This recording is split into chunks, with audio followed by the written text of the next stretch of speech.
Good morning students. एक बार फिर आप सभी का जीव विज्ञान की ऑनलाइन कक्षा में स्वागत है। डियर स्टूडेंट, हमने लास्ट वीडियो में आपसे कोशिका झिल्ली पर आपसे चर्चा की और आपको बताया कि कोशिका झिल्ली जो होती है वो कोशिका को चारों ओर से क्या करती है, घेरे हुए रखती है। कोशिका झिल्ली जो होती है वो वसा और प्रोटीन से मिलकर के क्या होती है, बनी होती है। सी क्रैमर और नेगली नाम के वैज्ञानिक ने कोशिका झिल्ली को कोशिका कला नाम दिया तथा प्लो नामक वैज्ञानिक ने कोशिका झिल्ली को जीव द्रव कला या प्लाज्मा लेमा नाम दिया। आपको हमने कोशिका झिल्ली की संरचना के विभिन्न मॉडलों पर आपसे चर्चा की और आपको बताया कि कोशिका झिल्ली की संरचना के बारे में अनेक वैज्ञानिकों ने अपने अनेक मॉडल दिए, जिनमें से कुछ मॉडल जो है वो बहुत ही प्रसिद्ध रहे, बहुत ही फेमस रहे। जिनमें पहला है सैंडविच मॉडल या ट्राइलेमिनर मॉडल के नाम से उसे जाना जाता है। दूसरा है इकाई झिल्ली और तीसरा है तरल मोजेइक मॉडल, जिसको इंग्लिश में बोलते हैं फिलर्ड मोजेइक मॉडल। लास्ट वीडियो में जो हमने आपसे बात की थी वो की थी सैंडविच मॉडल और आपको बताया कि सबसे पहले डैनियली और डॉब्सन नामक वैज्ञानिक ने 1938 में कोशिका झिल्ली की संरचना सैंडविच के समान बताई। कोशिका झिल्ली की संरचना किसके समान बताई? सैंडविच के समान बताई। और आपको बताया कि कोशिका झिल्ली जो होती है वो दो सघन प्रोटीन के स्तरों से मिलकर के क्या होती है, बनी हुई होती है। ठीक है, ये दोनों प्रोटीन के स्तरों की मोटाई कितनी होती है? 20 से लेकर के 25 आर्मस्ट्रॉन्ग होती है तथा इन दोनों प्रोटीन के स्तरों के मध्य में क्या पाई जाती है? वसा का स्तर पाया जाता है, फास्फोलिपिड का स्तर पाया जाता है, जिसकी मोटाई कितनी होती है? 30 से लेकर के 35 आर्मस्ट्रॉन्ग होती है। अर्थात इसकी संपूर्ण कुल लंबाई कितनी होती है? 75 आर्मस्ट्रॉन्ग होती है। कितने आर्मस्ट्रॉन्ग होती है? 75 आर्मस्ट्रॉन्ग होती है। मैंने आपको बताया कि ये प्रोटीन की जो परतें होती है ये मोटी होती है और कैसी होती है? हाइड्रोफिलिक होती है, जल स्नेही होती है। कैसी होती है? जल स्नेही होती है। और वसा की क्या पाई जाती है? दो पंक्तियां पाई जाती हैं। वसा की जो परतें होती हैं उनके अणु जो होते हैं वो दो पंक्तियों के रूप में क्या है, पाई जाती हैं। और ये दो पंक्तियां जो होती हैं वो एक दूसरे के कैसे होती है? विपरीत दिशा में होती है। कैसे होती है? एक दूसरे के विपरीत दिशा में होती है। प्रत्येक जो फास्फोलिपिड होता है या प्रत्येक जो लिपिड का अणु होता है उस प्रत्येक लिपिड का अणु जो होता है वो जल विरागी होता है। ठीक है, जल विरागी अध्रुवीय सिरा जो होता है इनका वो कहां पर पाया जाता है? मध्य में क्या है, पाया जाता है। ये हमने आपसे कल बात की थी किसके बारे में? सैंडविच मॉडल के बारे में, जो डैनियल और डॉब्सन नामक वैज्ञानिक ने दिया। डियर स्टूडेंट, आज जो हम आपसे चर्चा करेंगे वो इकाई कला पर, यूनिट मेम्ब्रेन पर आपसे चर्चा करेंगे। यूनिट मेम्ब्रेन मॉडल और दूसरा हमारा सिंगर और निकोलसन के द्वारा दिया गया दूसरा मॉडल है जिसका नाम मैंने आपको बताया था फिलर्ड मोजेइक मॉडल, जिसको हिंदी में बोलते हैं तरल मोजेइक मॉडल पर आपसे क्या करने जा रहे हैं? चर्चा करने जा रहे हैं। ठीक है, तो आज हम आपको दो मॉडलों पर, कोशिका झिल्ली की संरचना के दो मॉडलों पर, दो प्रतिरूपों पर आपसे चर्चा करने वाले हैं। देखिए, आइए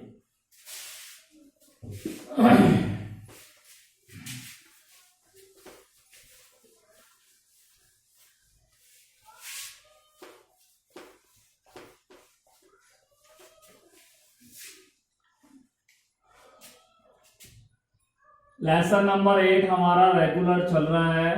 ठीक है, जिसका नाम है cell the unit of life. और आज का हमारा जो टॉपिक है वो बड़ा ही इंटरेस्टिंग है। हम बात कर रहे हैं कोशिका झिल्ली की संरचना का एक प्रतिरूप है जिस पर हम बात करेंगे unit membrane model. Unit membrane model, unit membrane model पर बात करेंगे, हिंदी में बोलेंगे एकक या इकाई झिल्ली, इकाई झिल्ली प्रतिरूप, इकाई झिल्ली प्रतिरूप। आपको बता दें इकाई झिल्ली जो प्रतिरूप मॉडल दिया गया है वो सबसे पहले रॉबर्टसन नामक वैज्ञानिक ने 1958 में दिया। इकाई झिल्ली प्रतिरूप किसने दिया? 1958 में रॉबर्टसन नाम का एक वैज्ञानिक था। रॉबर्टसन नाम के वैज्ञानिक ने इकाई झिल्ली प्रतिरूप दिया था। क्या दिया था? इकाई झिल्ली प्रतिरूप दिया। तो 1958 के अंदर कोशिका झिल्ली की संरचना के बारे में रॉबर्टसन नामक वैज्ञानिक ने इकाई झिल्ली प्रतिरूप या एकक झिल्ली प्रतिरूप दिया। और उन्होंने क्या बताया उस पर हम आपसे बात कर रहे हैं, ठीक है। इसलिए हम पहले इसकी संरचना जो उन्होंने बताई है उस संरचना के आधार पे आपको यहाँ पे संरचना बना करके दिखा रहे हैं।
हाँ भी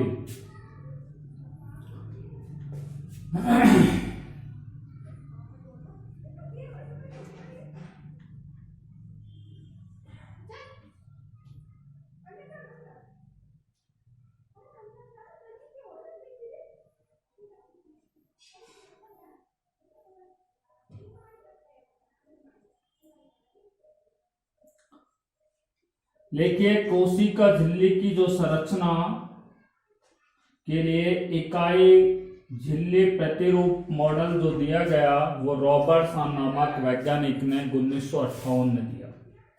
और इन्होंने बताया कि कोशिका झिल्ली की जो संरचना होती है वो किससे बनी होती है? वसा से और प्रोटीन से बनी होती है। जिस प्रकार से हमने आपको डैनियल और डॉब्सन के द्वारा दिया गया सैंडविच मॉडल की संरचना आपको बताए, उसी तरीके से हम यहाँ पे बता रहे हैं कि रॉबर्टसन ने भी ये बताया था कि कोशिका झिल्ली की संरचना वसा और प्रोटीन से बनी होती है। ये आप देखिए ये प्रोटीन का स्तर है, ये दोनों स्तर किसके हैं? ये प्रोटीन के स्तर होता है, ठीक है। यानी कि ये प्रोटीन का क्या होता है? स्तर होता है। और ये मध्य में कौन सा स्तर होता है? वसा का, अर्थात फास्फोलिपिड का क्या होता है? स्तर पाया जाता है। प्रोटीन का जो स्तर होता है वो कितना मोटा होता है? 20 आर्मस्ट्रॉन्ग होता है। कितना आर्मस्ट्रॉन्ग होता है? 20 आर्मस्ट्रॉन्ग। और वसा का स्तर जो होता है वो कितने आर्मस्ट्रॉन्ग होता है? 35 आर्मस्ट्रॉन्ग होता है। अर्थात इसकी कुल मोटाई क्या होती है? कोशिका झिल्ली की कुल मोटाई जो होती है वो 20 और 20 40 और 35 75, टोटल कितने हो गए? 75 आर्मस्ट्रॉन्ग होती है। कोशिका झिल्ली की मोटाई रॉबर्टसन ने भी कितनी बताई थी? 75 आर्मस्ट्रॉन्ग बताई थी। और इन्होंने बताया कि कोशिका झिल्ली प्रोटीन और वसा से क्या होती है, बनी होती है, जिसकी मोटाई लगभग 75 से लेकर के या 70 से लेकर 80 आर्म स्ट्रॉन्ग इकाई कला होती है। ये कैसी होती है, एक इकाई कला के रूप में होती है। किसके रूप में होती है, एक इकाई कला के रूप में होती है। कोशिका झिल्ली की मोटाई किस रूप में पाई जाती है, इकाई कला के रूप में क्या है, पाई जाती है। कोशिका के अंदर विभिन्न प्रकार के कोशिकांग होते हैं जो एक या दो स्तरों के रूप में पाए जाते हैं। जैसे मैं आपको बता दूं, क्लोरोप्लास्ट होता है, वो एक नहीं 2 स्तरों के रूप में पाया जाता है, डबल लेयर्ड होता है। माइटोकॉन्ड्रिया भी क्या है, दो स्तरों से बना होता है। केंद्रक भी 2 स्तरों से बना होता है। स्पेरिसोम एक स्तर से बना होता है। रिक्तिकाएं एक स्तर से बनी होती है। लाइसोसोम एक स्तर से क्या होता है, बना होता है, अर्थात एकल परत के रूप में क्या है, पाए जाते हैं। तो रॉबर्टसन ने क्या कहा कि कोशिका झिल्ली की जो संरचना होती है वो इकाई कला के रूप में क्या है, पाई जाती है, केवल एक ही कला के रूप में क्या है, पाई जाती है। इसलिए इस सिद्धांत को इकाई झिल्ली प्रतिरूप या इकाई झिल्ली मॉडल के नाम से क्या है, जाना जाता है। और आपसे पूछा जाए कि इकाई झिल्ली प्रतिरूप या यूनिट मेम्ब्रेन मॉडल किसने दिया, तो रॉबर्टसन नामक वैज्ञानिक ने यूनिट मेम्ब्रेन मॉडल क्या है, प्रस्तुत किया था, दिया था। ठीक है, तो इकाई झिल्ली मॉडल जो प्रस्तुत करने वाले वैज्ञानिक थे, प्रतिपादन करने वाले वैज्ञानिक थे, जिनका नाम क्या था, रॉबर्टसन नामक वैज्ञानिक थे। और रॉबर्टसन ने 1958 के अंदर कोशिका झिल्ली की संरचना के बारे में बताया कि कोशिका झिल्ली जो होती है वो इकाई कला प्रतिरूप के रूप में क्या है, पाई जाती है। इन्होंने बताया कि कोशिका झिल्ली किससे बनी होती है, प्रोटीन और वसा से बनी होती है। ठीक है, और प्रोटीन और वसा का स्तर जो होता है वो कितना मोटा होता है, लगभग 70 से लेकर के 80 आर्मस्ट्रॉन्ग क्या होता है, मोटा होता है।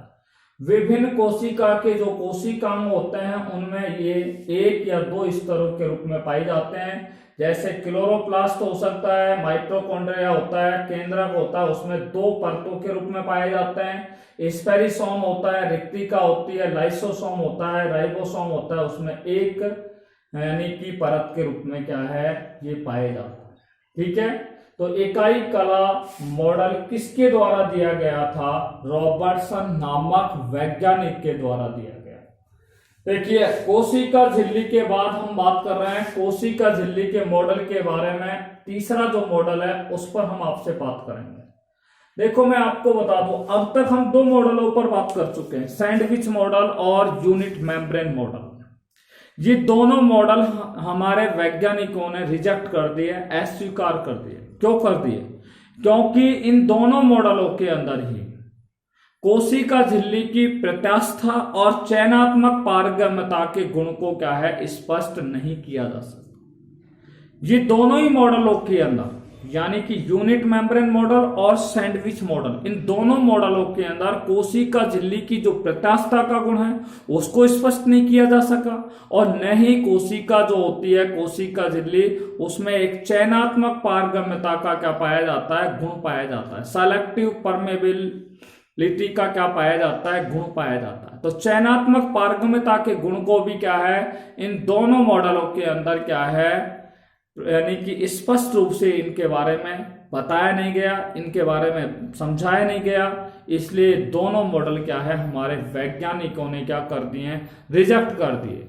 इसलिए सबसे मान्यता प्राप्त मॉडल जो दिया गया है वो सिंगर और निकोलसन नामक वैज्ञानिक ने दिया, और सिंगर और निकोलसन नामक वैज्ञानिक ने तरल मोजेइक मॉडल प्रस्तुत किया। कौन सा मॉडल दिया, तरल मोजेइक मॉडल। तो कोशिका झिल्ली की संरचना को समझाने के लिए कौन सा मॉडल दिया गया है, तरल मोजेइक मॉडल दिया गया। और यह सिद्धांत सिंगर और निकोलसन ने 1972 के अंदर क्या किया था, प्रस्तुत किया था या प्रतिपादित किया था। तरल मोजेइक मॉडल जो है, इसमें प्लाज्मा झिल्ली की संरचना हेतु नवीनतम और सर्वाधिक मान्यता प्राप्त क्या है मॉडल। हम कह सकते हैं कि यह मॉडल क्या है, सर्वाधिक मान्यता प्राप्त है और नवीनतम क्या है मॉडल है। ठीक है, इस मॉडल के बारे में हम आपको बताना जा रहे हैं कि इस मॉडल में भी हम आपको बताएंगे कि जो कोशिका झिल्ली यानी कि कोशिका झिल्ली होती है वो 75 आर्मस्ट्रॉन्ग मोटी होती है। जीवद्रव कला जो होती है वो 75 आर्मस्ट्रॉन्ग कैसी होती है, मोटी होती है। और जो किससे बनी होती है, प्रोटीन और वसा से मिलकर के क्या होती है, बनी हुई होती है। आइए हम सबसे पहले इनके डायग्राम पर आपसे चर्चा करेंगे, फिर आपको सरल मोज़ेइक मॉडल पर आपसे बात करेंगे।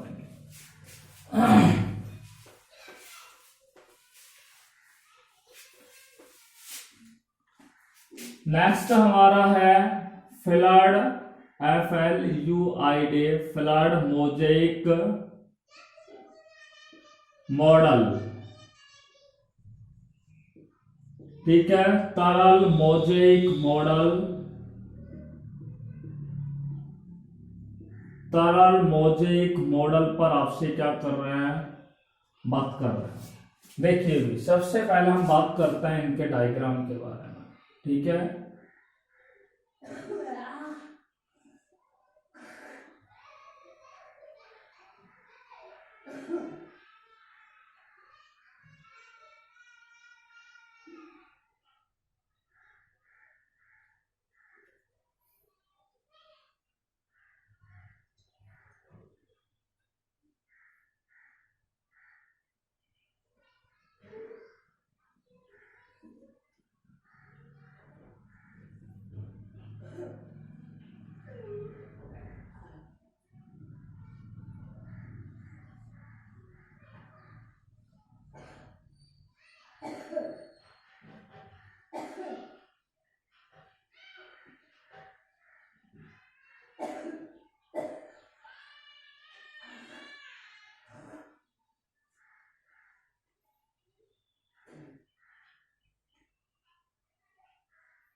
हाँ भाई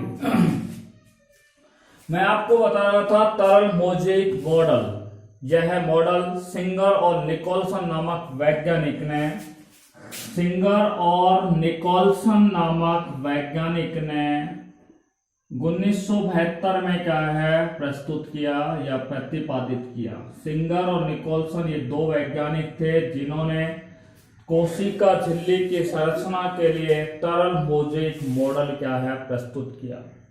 यह प्लाज्मा झिल्ली की जो संरचना होती है उस प्लाज्मा झिल्ली की संरचना के लिए एक नवीनतम और सर्वाधिक मान्यता प्राप्त क्या है मॉडल है।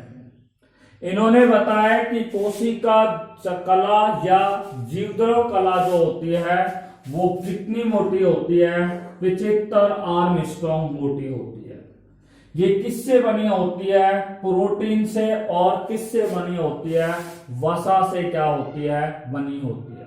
ठीक है, देखिए हम आपको बात कर रहे हैं कोशिका झिल्ली जो होती है उसका भीतरी भाग होता है, ये बाहरी भाग होता है, ये बाहरी भाग है। ठीक है, ये बाहरी भाग है। ठीक है, और बाहरी भाग जो होता है, बाहरी भाग होता है वो किससे बना होता है, प्रोटीन से बना होता है। बाहरी भाग किससे बना होता है, प्रोटीन से बना होता है। प्रोटीन कितना मोटा स्तर पाया जाता है, यहाँ प्रोटीन का स्तर 20 आर्मस्ट्रॉन्ग कैसा होता है, मोटा होता है।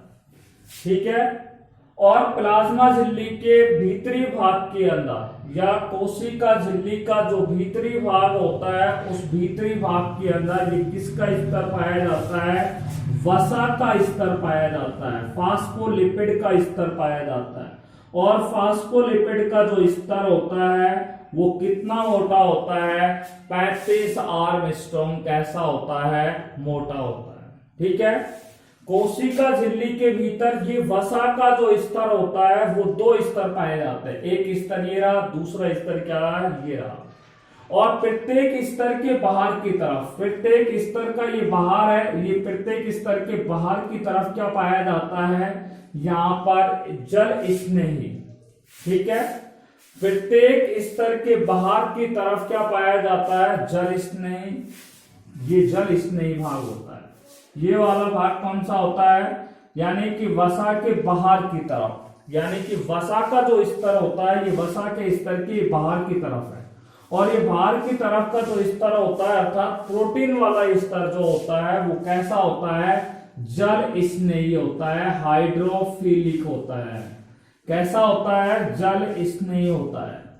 तथा वसा का जो भीतरी भाग होता है, कौन सा भाग होता है, वसा का जो भीतरी भाग होता है, भीतरी भाग में अगर हम बात करें तो ये मध्य भाग होता है, वो कैसा होता है, ये मध्य भाग कैसा होता है, जल विरागी होता है।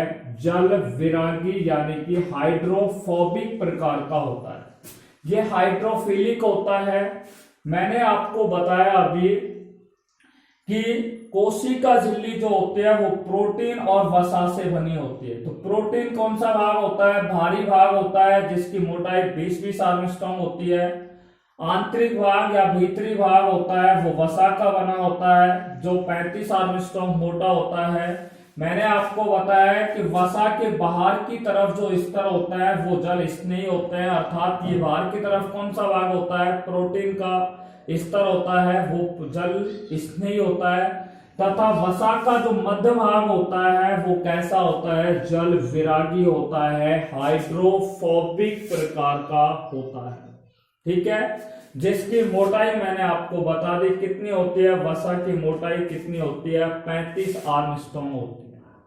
कोशिका झिल्ली जो होती है, ये कोशिका झिल्ली की संरचना हम पढ़ रहे हैं, और कोशिका झिल्ली की जो संरचना होती है उसमें दो प्रकार के प्रोटीन क्या है, लगे हुए होते हैं। कोशिका झिल्ली में दो प्रकार के प्रोटीन लगे होते हैं, एक होती है बाहरी प्रोटीन और दूसरी कौन सी होती है, आंतरिक प्रोटीन के नाम से जानते हैं।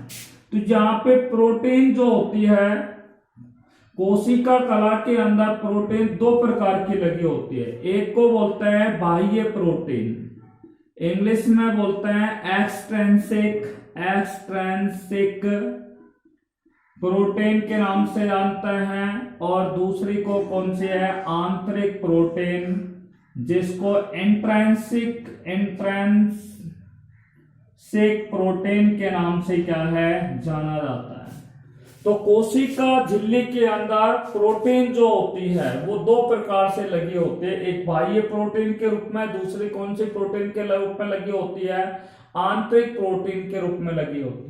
जो प्रोटीन बाहर की तरफ लगी होती है उस प्रोटीन को हम कहते हैं परिधीय प्रोटीन, भी इसे कहा जाता है। बाह्य प्रोटीन को किस नाम से जाना जाता है, परिधीय प्रोटीन के नाम से भी जाना जाता है, पेरिफेरल प्रोटीन के नाम से क्या है, जाना जाता है। और आंतरिक प्रोटीन को समाकल प्रोटीन भी कहा जाता है, समाकल प्रोटीन यानी कि इंट्रीगल प्रोटीन भी इसे क्या है, कहा जाता है। तो बाह्य प्रोटीन, कोशिका कला के अंदर जो प्रोटीन होती है वो बाह्य प्रोटीन जिसे हम परिधीय प्रोटीन भी कहते हैं, और आंतरिक प्रोटीन जिसे समाकल प्रोटीन भी कहते हैं। ये बाह्य प्रोटीन किस प्रकार से लगी होती है, यानी कि ये क्या है, वसा का स्तर है, ठीक है। और ये बाह्य प्रोटीन जो होती है, बाह्य प्रोटीन जो होती है वो दोनों सतहों पर, ये बाहरी सतह है, ये आंतरिक सतह है, तो दोनों सतहों पर क्या पाई जाती है, एक अणु मोटी तह बनाई जाती है। एक अणु किसकी बनाई जाती है, मोटी तह के रूप में क्या है, ये पाई जाती है। बाह्य जो प्रोटीन होती है, ठीक है, बाह्य प्रोटीन जो होती है वो कोशिका झिल्ली के अंदर दोनों सतहों पर, ठीक है, ये बाहरी सतह हो गई, ये आंतरिक सतह होगी, तो दोनों सतहों पर एक अणु मोटी तह बनाने का क्या करते हैं, कार्य करते हैं। अर्थात बाह्य प्रोटीन जो होती है या परिधीय प्रोटीन होती है वो कोशिका झिल्ली की संरचना के दोनों सतहों पर एक अणु मोटी तह के रूप में या एक अणु मोटी तह बनाने का कार्य करते हैं, या एक अणु मोटी तह बनाते हैं, ठीक है, ऐसे बोल सकते हैं। आंतरिक प्रोटीन या समाकल प्रोटीन के बारे में बात करते हैं। ये प्रोटीन देखिए, ये क्या है, आंतरिक प्रोटीन है। ये कौन सी प्रोटीन है, इनको कहते हैं आंतरिक प्रोटीन। ये भी आंतरिक प्रोटीन है बेटा, मैं आपको बता दूं, ये भी आंतरिक प्रोटीन है। और ये प्रोटीन कौन सी है, बाह्य प्रोटीन है। कौन सी प्रोटीन है, बाह्य प्रोटीन होती है। ये बाह्य प्रोटीन है, ये दोनों आंतरिक प्रोटीन है जो मैंने आपको यहां पर दर्शाई। कौन सी प्रोटीन है, ये दोनों आंतरिक प्रोटीन है। और आंतरिक प्रोटीन जो होती है ये कौन सा एरिया है, वसा वाला भाग है, वसा का स्तर होता है। अर्थात आंतरिक जो प्रोटीन होती है वो वसीय परत, वसीय जो परतें होती हैं उनके मध्य में क्या होता है, धसी हुई रहती है। आंतरिक प्रोटीन या समाकलन प्रोटीन, आंतरिक प्रोटीन है ये, या इसको हम समाकल प्रोटीन बोल सकते हैं। ये आंतरिक प्रोटीन या समाकल प्रोटीन जो होती है वो वसीय परतों के मध्य में क्या होती है, धसी हुई रहती है। और ये छिद्र युक्त दीवार का क्या करता है, निर्माण करता है। मैंने आपको ये दिखाया, ये छिद्र युक्त दीवारों का क्या करता है, निर्माण करने का क्या करते हैं, कार्य करते हैं। और इन्हीं छिद्र युक्त जो दीवारें होती हैं, इन्हीं से प्रोटीन और वसा के जो अणु होते हैं, इन्हीं के द्वारा प्रोटीन और वसा के अणुओं की सहायता से कोशिका झिल्ली के अंदर पदार्थों का क्या होता है, आवागमन को क्या किया जाता है, नियंत्रित किया जाता है। इन्हीं प्रोटीन और वसा के अणुओं की सहायता से, प्रोटीन और वसा के अणुओं की सहायता से कोशिका झिल्ली के अंदर पदार्थों के आवागमन को क्या किया जा सकता है, नियंत्रित किया जाता है, ठीक है। मैं आपको बता दूं, यही समाकल प्रोटीन जो होती है ये अवशोषण की क्रिया में सहायक होती है। यानी कि यही आंतरिक प्रोटीन जो होती है वो अवशोषण की क्रिया में सहायक होती है, स्त्रवण की क्रिया में सहायक होती है, और कोई पदार्थ को बाहर निकालने में अर्थात विसर्जन की क्रिया में क्या होती है, सहायक होती है। समाकल प्रोटीन के कार्य होते हैं। साथ में क्या है कि आवश्यक पदार्थों को कोशिका के अंदर और बाहर निकालने का कार्य भी किसके द्वारा किया जाता है, समाकल प्रोटीन के द्वारा किया जाता है। तो समाकल प्रोटीन जो होती है वो क्या काम करती है, आवश्यक पदार्थों को कोशिका के अंदर या बाहर निकालने का कार्य समाकल प्रोटीन के द्वारा किया जाता है। या फिर दूसरे कार्य मैंने बताया कि समाकल प्रोटीन अवशोषण की क्रिया में, स्त्रवण की क्रिया में और विसर्जन की क्रिया में क्या होते हैं, सहायक होते हैं। ये एक प्रकार से समाकल प्रोटीन के क्या हो गए, कार्य हो गए। देखिए समाकल जो प्रोटीन होती है, ये प्रोटीन ठीक है क्या काम करती है, कोशिका झिल्ली के अंदर चयनात्मक पारगम्यता के रूप में भी क्या करती है, कार्य करती है। समाकल प्रोटीन कोशिका झिल्ली के अंदर चयनात्मक पारगम्यता के रूप में क्या करती है, कार्य करती है। अब मैं आपको बता दूं इस मॉडल के अंदर, ठीक है, इस मॉडल में ये बताया गया है, क्या बताया है, सिंगर और निकोलसन नामक वैज्ञानिक ने कि ये क्या है, वसा होती है। और वसा किस रूप में पाई जाती है, वसा जो होते हैं वो अर्ध तरल अवस्था के रूप में पाई जाती है। सिंगर और निकोलसन ने बताया कि कोशिका झिल्ली के अंदर वसा के जो अणु होते हैं, वसा के जो अणु होते हैं वो अर्ध तरल अवस्था के रूप में क्या है, रहते हैं या अर्ध तरल अवस्था के रूप में पाए जाते हैं। तथा समाकल जो प्रोटीन होती है वो समाकल प्रोटीन के साथ मोजेक सांचे के रूप में क्या रहती है, व्यवस्थित रहती है। समाकलन प्रोटीन के साथ, ये समाकल प्रोटीन है और इस समाकल प्रोटीन के साथ सांचे के रूप में क्या रहती है, व्यवस्थित रहती है। और इसी सिद्धांत को किस नाम से जाना जाता है, तरल मोजेक मॉडल कहा जाता है। तरल मोजेक मॉडल इसको क्यों कहा गया है, क्योंकि इसमें वसा जो पाई जाती है वो अर्धतरल अवस्था में पाई जाती है और ये अर्धतरल अवस्था में जो वसा होती है वो समाकलन प्रोटीन जो होती है उसके साथ मोजेक सांचे के रूप में क्या रहती है, व्यवस्थित रहती है। इसीलिए इसे तरल मोजेक मॉडल कहा जाता है। क्या कहा जाता है, तरल मोजेक मॉडल कहा जाता है। एक बार फिर मैं आपको तरल मोजेक मॉडल के बारे में बात कर रहा हूं। 1972 में सिंगर और निकोलसन नामक वैज्ञानिक ने, ठीक है, तरल कोशिका झिल्ली के लिए तरल मोजेक मॉडल सिद्धांत प्रस्तुत किया था। यह सिद्धांत कोशिका झिल्ली की संरचना हेतु सबसे नवीनतम और सर्वाधिक मान्यता प्राप्त मॉडल था। ठीक है, इस सिद्धांत में बताया गया है कि कोशिका जो झिल्ली होती है या जीव द्रव कला जो होती है वो लगभग 75 आर्मस्ट्रांग कैसी होती है, मोटी होती है, वसा और प्रोटीन से क्या होती है, बनी होती है। मैंने आपको बताया इनका भारी भाग प्रोटीन से बना होता है जिसकी मोटाई 20-20 आर्मस्ट्रांग होती है। आंतरिक जो भाग होता है उसमें मध्य भाग होता है, भीतरी भाग होता है, उसमें वसा का स्तर पाया जाता है जो कितने आर्मस्ट्रांग मोटा होता है, 35 आर्मस्ट्रांग मोटा होता है। मैंने बताया कि कोशिका झिल्ली के भीतरी भाग में या मध्य भाग में वसा के 2 स्तर पाए जाते हैं और प्रत्येक जो स्तर होता है उस प्रत्येक स्तर के बाहर की तरफ जल स्नेही और वसा के मध्य भाग में क्या पाया जाता है, जल विरागी। क्या पाया जाता है, जल विरागी भाग पाया जाता है। इस कोशिका झिल्ली के अंदर प्रोटीन जो होती है वो 2 प्रकार से लगी होती है। एक होती है बाह्य प्रोटीन के रूप में जिसे हम परिधीय प्रोटीन कहते हैं, दूसरे प्रोटीन आंतरिक प्रोटीन के रूप में या समाकल प्रोटीन के रूप में क्या होती है, लगी होती है। बाह्य प्रोटीन या परिधीय जो प्रोटीन होती है यह कोशिका झिल्ली की जो दोनों सतह होती हैं उन दोनों सतहों पर एक अणु मोटी तह के रूप में क्या है, पाई जाती है। एक अणु मोटी तह के रूप में क्या है, पाई जाती है।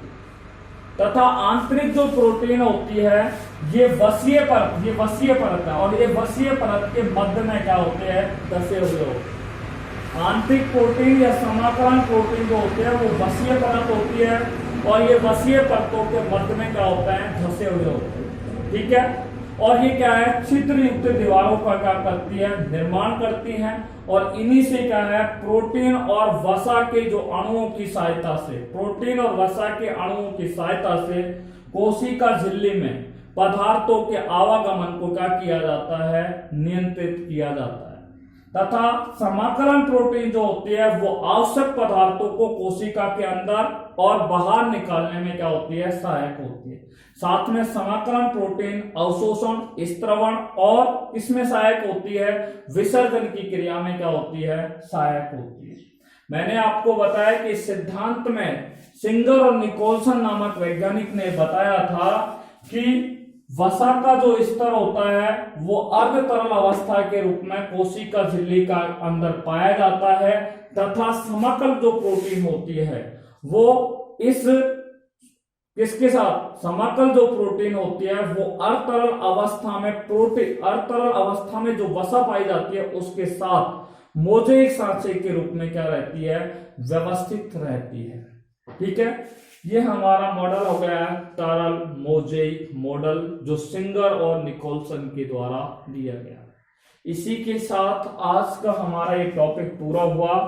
किसके बारे में? और ये एग्जाम में कई बार पूछा जाता है, तरल मोजेक सिद्धांत, तरल मोजेक मॉडल को, ठीक है, सचित्र वर्णन कीजिए या तरल मोजेक मॉडल का वर्णन कीजिए। ठीक है, या सैंडविच मॉडल क्या है? ठीक है, या आपको रॉबर्टसन के द्वारा दिया गया इकाई झिल्ली सिद्धांत को समझाइए, या इकाई झिल्ली सिद्धांत क्या है, इकाई झिल्ली मॉडल क्या है। ये सवाल कई बार बोर्ड एग्जाम्स में भी पहले पूछ लिए जाते थे, हालांकि अब इसको सिलेबस से 12वीं के सिलेबस से हटा दिया गया है। ठीक है, तो I think all of you understand about the structure of plasma membrane, cell membrane और सेलेक्टिव परमेबल मेम्ब्रेन। ठीक है, कोशिका झिल्ली के बारे में हम यहाँ पर 3 मॉडलों पर आपसे चर्चा कर चुके हैं। All of you learn very well. Till then take care bye corona, be safe and be happy. Thanks very much.